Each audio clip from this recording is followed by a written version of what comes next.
Welcome, ladies and gentlemen, to this week's edition of Major League Baseball Power Rankings. Today is Sunday, April 21st, week 3 of our Power Rankings, and we have some moves. The jumps are getting a lot smaller. There's granted still a couple that are one that's over 10, and that's because they started one place and had a very dramatic week or lack thereof. We'll get into that. We also had some tiebreakers going on here, so I get to share with you how that works.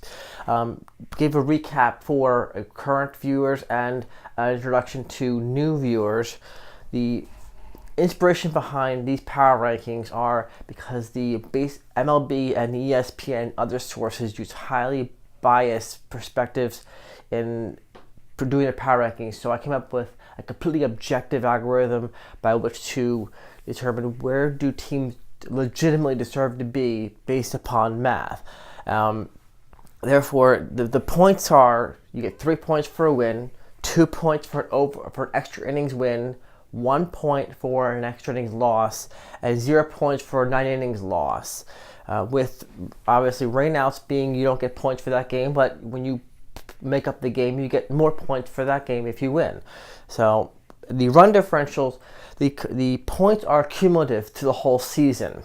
That way, it's not. If you had just 1 week, the swings every week would be very wild, and it wouldn't be very representative of how a team has performed over the course of a season. However, because you have so many point ties, especially early in the season, you need differential to break ties. So the first round we do is run differential just for that week. How many runs did you score that week to satisfy fans who like a lot of offense?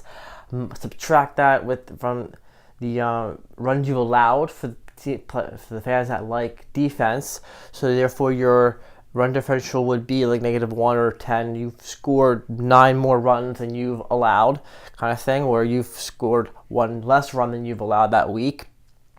Now, having said that, even if you have that, you can still run into some ties. For example, you have some ties down here, which we'll get into.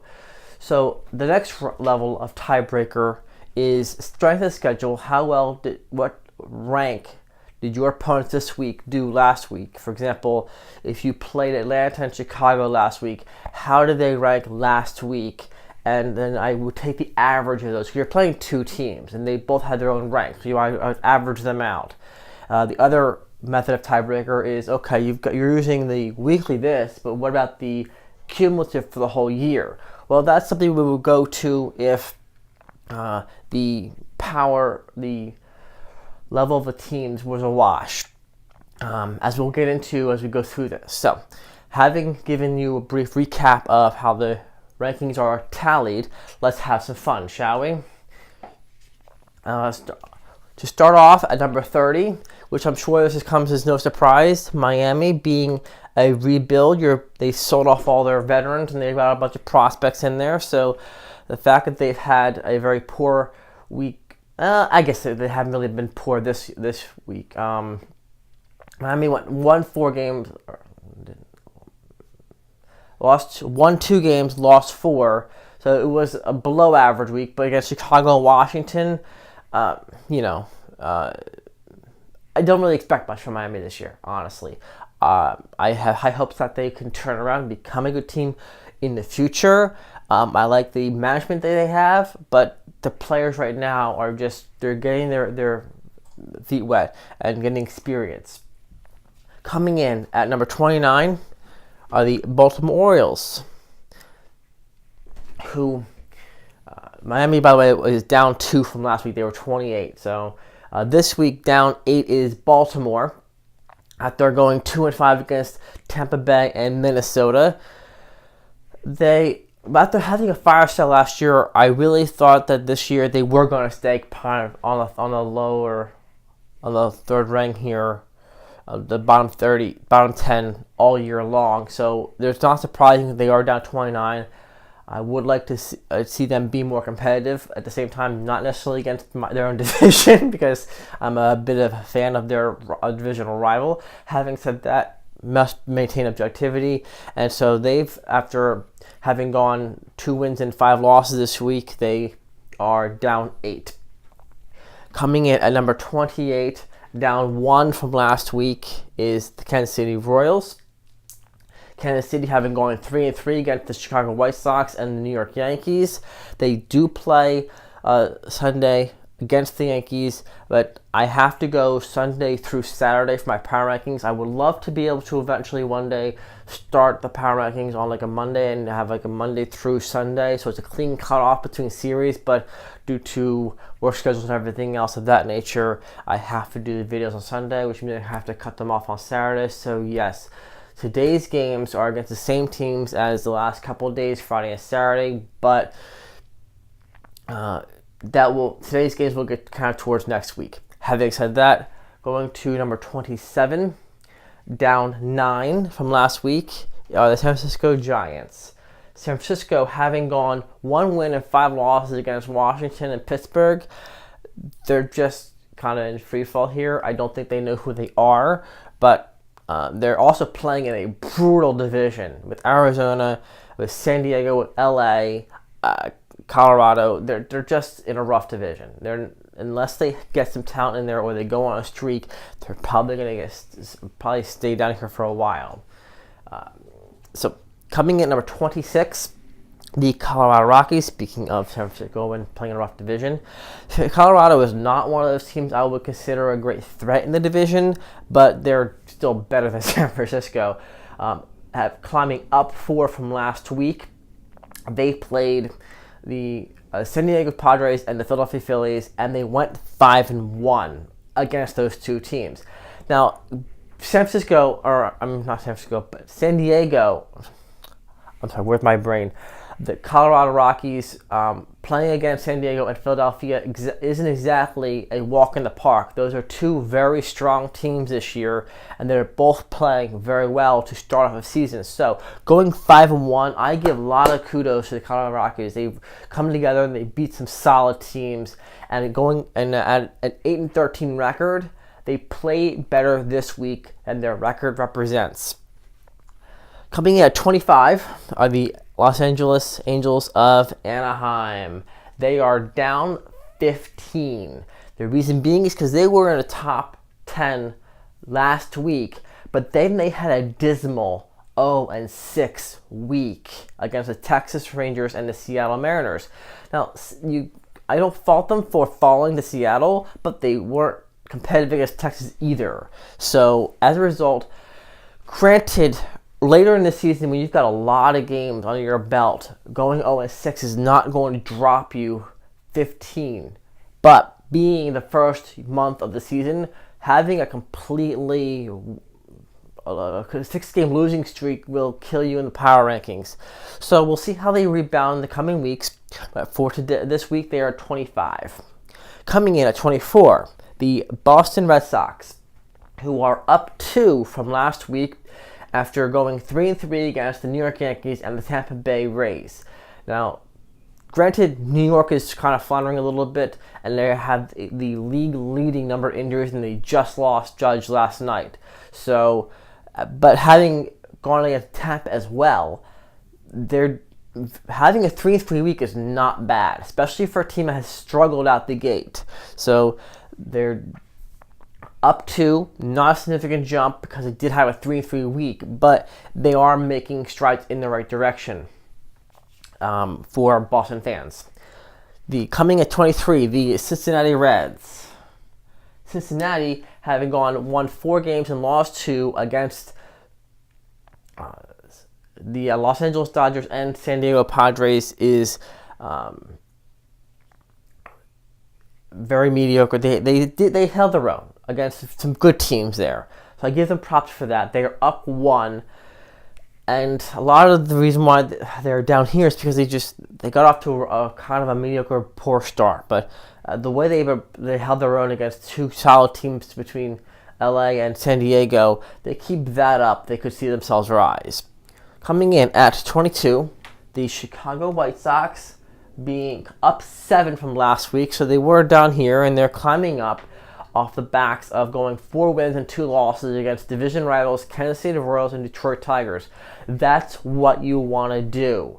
It's great to go 5-1 or 6-0, but realistically speaking, a strong team that is able to consistently win 2 out of 3 of every series, going in a 4-2 week against your division rivals, that's what you want to do if you want to climb and you want to make a mark and make a run. If they are able to do that consistently over the course of a season, have some good weeks, have some bad weeks, but overall maintain a good 4-2 stride, they will be a force to reckon with later in the season. That's what you want to do, so good job, Chicago. We'll see how you come along. Speaking of a division rival, coming in at 21 to round out the bottom row, the Detroit Tigers dropping 7 from last week, having gone 1 win and 4 losses against the Pittsburgh Pirates and the Chicago White Sox. They just had a bad week. They just did not do well. Whether you want to call it the cold weather, whether you want to call it bad starting, untimely hitting, whatever you want to call it, they had a bad week. And this is a team that, beginning of the season, they were pegged to not do well this year, and yet at 9-10, they're very mediocre on the year. They're just a hair above 500. Now, are they going to pick that up? Are they going to fall more? Are they going to tread water? Who knows? We'll see. But they get to round off the bottom third here. Coming in at number 20 are the Washington Nationals, who are down 5 from last week after going 2 wins and 4 losses against the San Francisco Giants, not the 49ers. I made that mistake last week. Thank you, fans, for pointing that out. The San Francisco 40 Giants and the Miami Marlins. One thing forgot to mention, the tiebreaker scenarios here. In this case, and it's good timing because I just hit another one here. The tiebreakers, because they were a wash this week, the previous rankings of last week of both the Kansas City Royals and the Baltimore Orioles, they played teams that are both higher and lower, and if you average them out, they were a wash. So I went with the cumulative tiebreaker of run differentials throughout the season, being -14 and -20. Granted, bottom of the power rankings, so not many people might give much concern to that, but as we get to the higher rankings here, when you get teams that are a little farther up, people are going to be possibly more contestive about, hey, why is my team on the second row versus the third row here? Because they got the same point total and the same weekly run differential.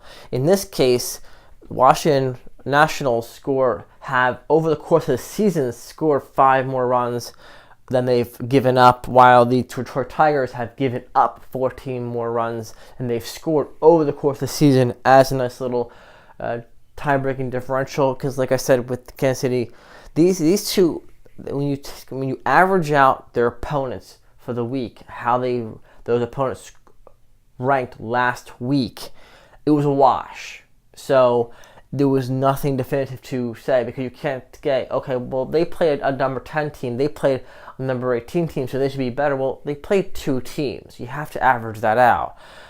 So having said that, that allows Washington, while in a technical tie with Detroit, to get to be in the number 20 spot here with a definitive own rank of its own because of the cumulative run points. Granted, none of that's going to matter at the end of the season going into the playoffs, if they're even in contention for the playoffs.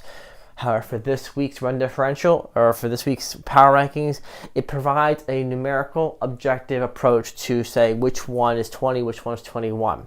Having said that, at number 19, up 6 from last week, the Chicago Cubs, having gone through 4 wins and 1 loss against the Miami Marlins and the Arizona Diamondbacks.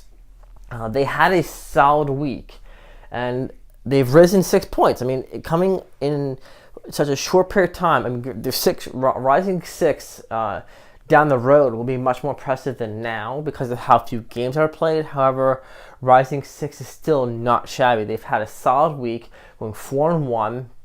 Granted, Miami is number 30, so someone's got to beat up on them. I totally get that.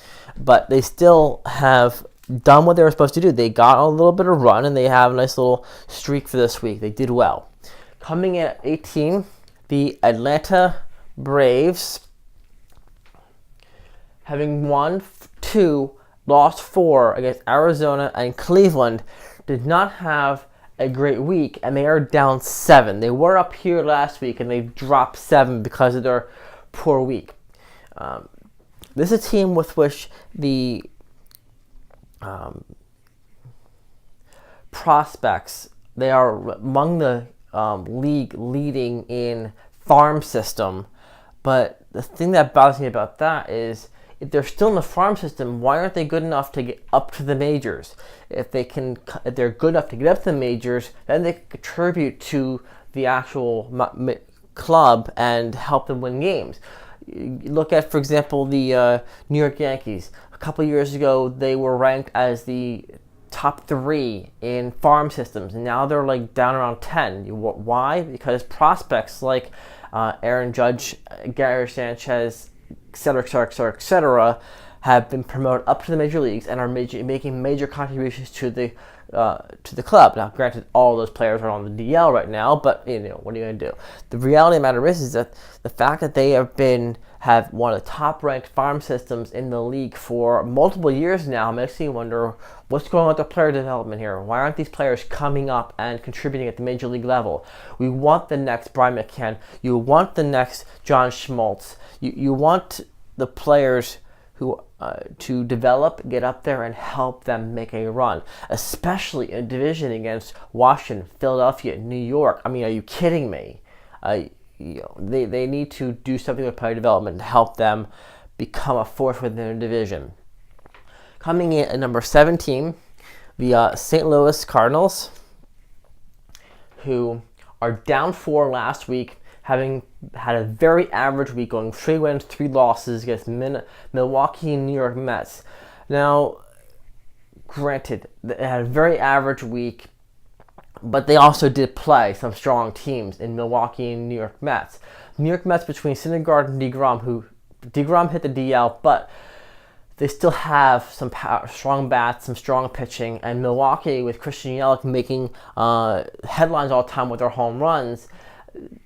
St. Louis held their own, going 3-3. Had a very average week, but they also played some rough teams. Granted, if you want to establish yourself as a powerhouse, you need to beat those teams, but they also didn't roll over either. So they get to be at number 17 this week. Coming in at number 16, the Arizona Diamondbacks. Up 7 from last week after going 5 wins and 1 loss against the Atlanta Braves and the Chicago Cubs. They had a strong week. You really can't ask for much better than that. Yeah, having undefeated week, sure, but only one team went undefeated this week, and they didn't play 6-7 games. Arizona, having gone 5-1, tied the Colorado Rockies for the best week, going 5 wins, 1 losses. So that definitely earns them some kudos. Congratulations on rising 7. Looking forward to seeing how you do, especially in a very competitive division with the Dodgers and the Padres. Coming in at 15, the New York Mets. Like I just mentioned, they have some strong bats, some strong pitching, and despite that, they dropped 8 this week because they did hit the DL, and the New York Mets did go 2 wins, 4 losses against the Philadelphia Phillies and the St. Louis Cardinals. Now, that means that, if you want to be competitive in a strong division, you have to win divisional games. Granted, Philadelphia is no slouch. They're 12-8. I get that, but you're 11-9. You need to win your divisional games if you want to win be a contender. Look at last year with Boston breaking their franchise record and going in with 108 wins. Well, there were 9 games up on New York Yankees ending the division because they played better against the division. The 9-game differential between first and second was their divisional games. So with New York and Philadelphia, the teams that win those divisional games are going to make a difference in their playoff hopes. So, having said that, they also play St. Louis. So, Going 2-4 was a subpar week for the Mets, but hence they dropped 8. But we'll see how things unfold for them. Coming in at number 14, the Minnesota Twins. Minnesota having gone 4 wins, 3 losses against the Toronto Blue Jays and the Baltimore Orioles. Honestly, Toronto and Baltimore I don't consider elite teams, but at the same time, they won their games. They won slightly better than average, going 4-3. So they're up 5 from last week. Good job. Keep up the good work. We'll see how you do. You're going to need that in a division against Cleveland and others. I'm trying to think of who else might be doing better than Minnesota right now, because at Minnesota 11-7, they're doing pretty well themselves. I think they might be top of the division. Coming in at number 13 is the Toronto Blue Jays. Toronto is in a brutal division with Tampa, Boston, New York. And yet, despite that, they still rose 9 over last week, having gone through Minnesota and Oakland, winning 5 games and losing 2. Oakland, as you may have noticed, has been doing well this year. And Minnesota, how we just talked about, had a slightly above average week. So, good job, Toronto. Keep up the good work. I keep hearing about all these prospects that are coming up and going to be making a great splash. Right now, they already are doing well. They had a solid week, going 5 wins, 2 losses. It's what you want to do. They're winning games. Good job. Coming in at number 12, Texas Rangers are up 8 this week, having gone 5 wins and 1 loss, tying Arizona, tying Colorado Rockies. They had a great week through, and not even slouches. Granted, the LA Angels aren't doing well, but they also went in and defeated division rival Houston Astros this week, which you want to do. Like I just expressed earlier with the New York Mets, you want to win the divisional games, and they won the divisional games. Great week, Texas. Keep up the good work. Looking forward to seeing what you can do. Coming in number 11, the New York Yankees are up 5 from last week, having gone 4 wins and 2 losses against the Boston Red Sox and Kansas City Royals. Now, as a Yankees fan, I enjoyed them beating Boston. I also know that when they go to Boston, they're going to turn the tides on New York. It's very, very hard to win road games in this rivalry. That's why when Boston went into New York last year and beat them, I'm like, in our own house? I mean, come on now. I mean, that's like going into Fenway and beating up the Boston Red Sox. That's hard to do. So, yeah, I at the same time, knowing that, winning your home games, definitely a plus. You definitely got to do that. And in a couple of months, when New York goes to Boston, they'll get the chance to turn the favor. But we'll see what happens.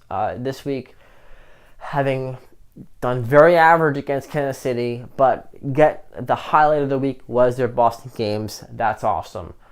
Only 2 games, but I'll take it. So, now to the all-important top 10. Everyone loves the top 10, and most people will probably skip past 11 to 30 because, who cares? They're not the top 10, and not only is it a nice round number, but the reality of the matter is you've got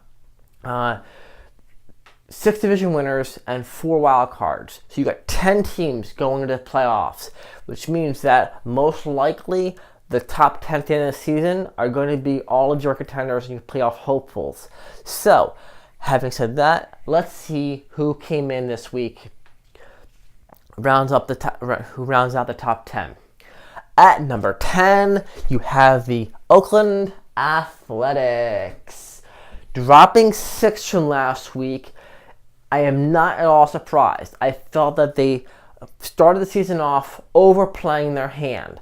They are a small market team with no big names, and they had the benefit of having played more games than everybody else the first week. The second week, they stayed up because they just plain did well. They had a good week. This week is a little more grounding for them. Having had a poor week, winning one game and losing 4 against the Houston Astros and the Toronto Blue Jays. But because they had so much going into this week, having a bad week does not kill you. And later in the season, it will have even less of a detrimental impact because you need to have much more consistent success or failure to rise or fall significantly. So, the Oakland Athletics going 1-4, get to round off the top 10. Coming in at number 9, the San Diego Padres. I'm keeping a close eye on San Diego. They did a heck of a job reloading, and when they got Manny Machado this year and Eric Hosmer last year, and pitching has been solid. I've been keeping a close eye on them to see how they were going to do this week.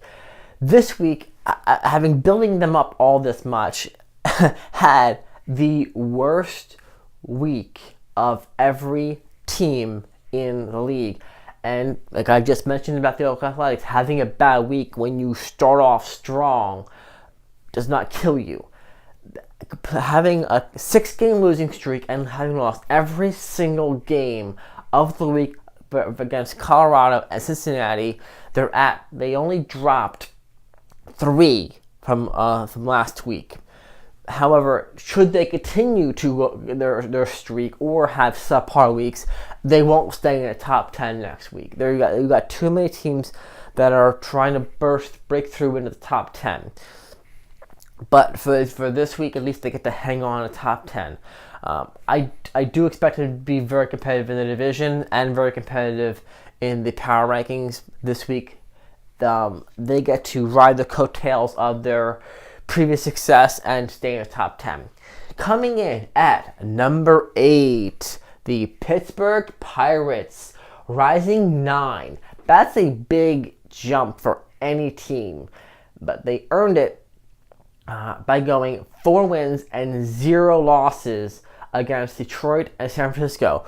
Rainouts and off days give them the luxury of not having played a full plate, but having won all 4 games they did play definitely goes a long way, helping them make a massive jump and break into the top 10 this week. Congratulations, Pittsburgh. Keep up the great work. Looking forward to seeing a lot of promise out of you. Coming in at number 7, the Cleveland Indians.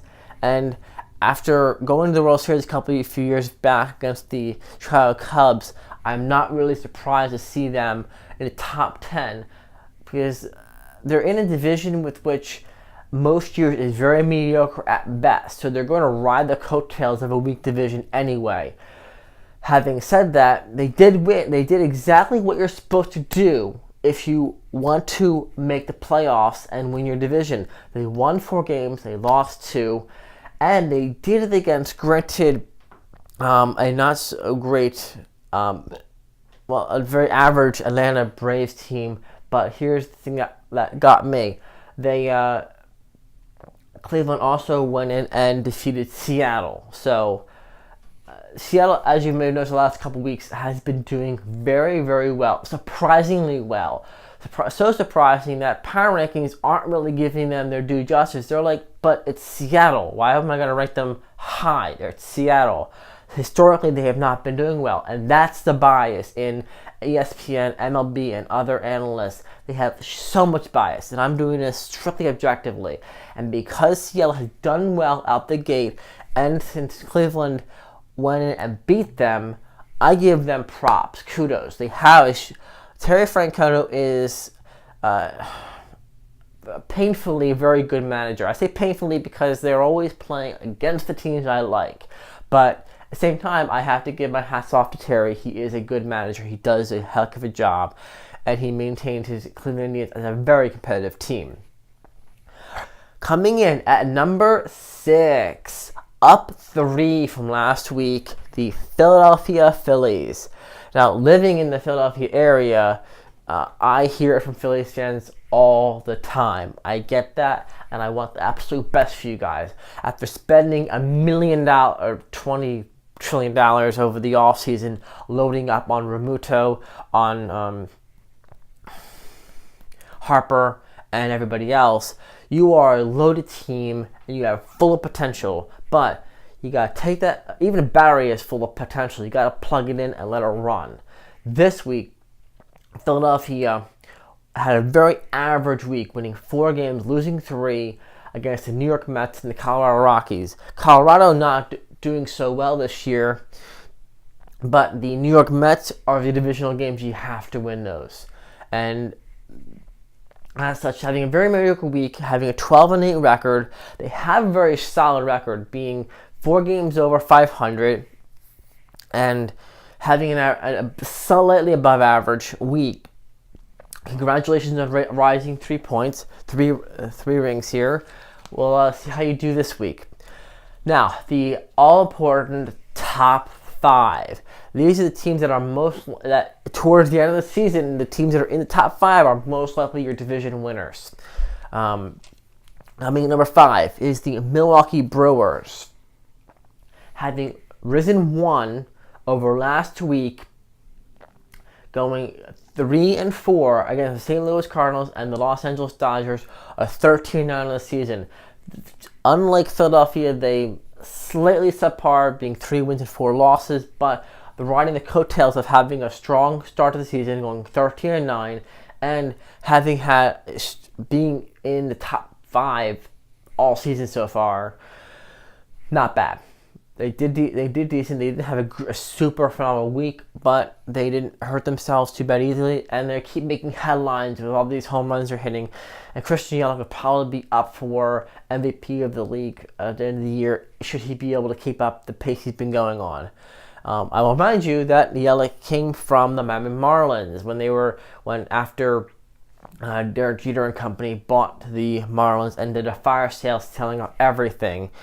Similar to Baltimore, selling off everything, with the exception of the fact that Baltimore has some talent that are still veterans and are still decent. Miami, they're just starting from a clean slate. Circling back forward here, Milwaukee is doing well, and they are number 5 this week. Moving along, coming in at number 4, which I'm sure to most people is no surprise, considering they have been a very strong team ever since acquiring Justin Verlander and making that deep playoff run a few years ago. They've been in the playoffs, I think, every year for the last few years. So they're a very strong team. Everyone expects them to be good. And this week they went 3 wins and 2 losses against Oakland and Texas. Even though they had a 13-7 record on the season, they had a very average week, and they did it against division opponents. When you go into Boston, go into New York, go into Tampa, and you're playing teams outside of your division, I think it's easier to win those games than it is to win in your own division against weak teams, because when you playing division rivals, it's not like they're going against average teams and it's a real measure of who's better, who's worse. It's all bets are off when you're playing your division. Ask any Eagles-Dallas fan. I mean, it's no matter who's doing well, who's not doing well, you can't predict those games. All bets are off. That's the blood rivalry of a division game there. Now, the all-important top 3. Everyone loves the top 3. Number 3, the Los Angeles Dodgers are up 5 from last week, having gone 6 wins and 1 loss against Cincinnati Reds and the Milwaukee Brewers. They had a phenomenal week, and they're killing it here, winning virtually all their games. Congratulations, Los Angeles. I'm expecting you're probably going to win your division, and rightfully so, based upon the way they're playing. Coming in at number 2 this week, same as last week, Tampa Bay Rays. Tampa Bay having a very average week, going 3 wins, 3 losses against Baltimore and Boston, are 14-7 of the season, and they're treading water this week, but they started the season very, very strong. So having done that allows them to maintain their position despite treading water, going very average this week. And once again, Seattle Mariners round out number 1, having go on 3 wins and 4 losses against the Cleveland Indians and the Los Angeles Angels. They still have a 16-8 record. They haven't either been threatened enough from the rest of the league or haven't played poorly enough to lose their top spot. Granted, this is very early in the season, so a lot can happen. I keep saying that because it's April. If this was May, June, July, or August, I wouldn't be saying it's very early in the season. But the reality of the matter is you've played a hair over 20 games, and out of 162, it's a very, very small sample size. I am, however, enjoying how everything is unfolding. Teams are rising, teams are falling, and how good weeks are allowing teams to rise and poor weeks are causing teams to fall. I also like the fact that when you are in the top 10 and you have a bad week, it's not killing you so much, with the exception of LA, who dropped massively this week, having had a dreadful week. But it is starting to round out, and it is starting to level out a little bit more as you get more games under your plate. The swings are not nearly as dramatic as they used to be. And while Seattle and Tampa maintain the top 2 spots, they've earned it. They're winning games. So, if you just happen to be browsing through the web and happen to come across this video, please feel free to hit like and subscribe. And to all my fans and all the people who have caught this video, thank you for watching. I appreciate your fandom. I appreciate your patronage. Have a great week. Enjoy the games.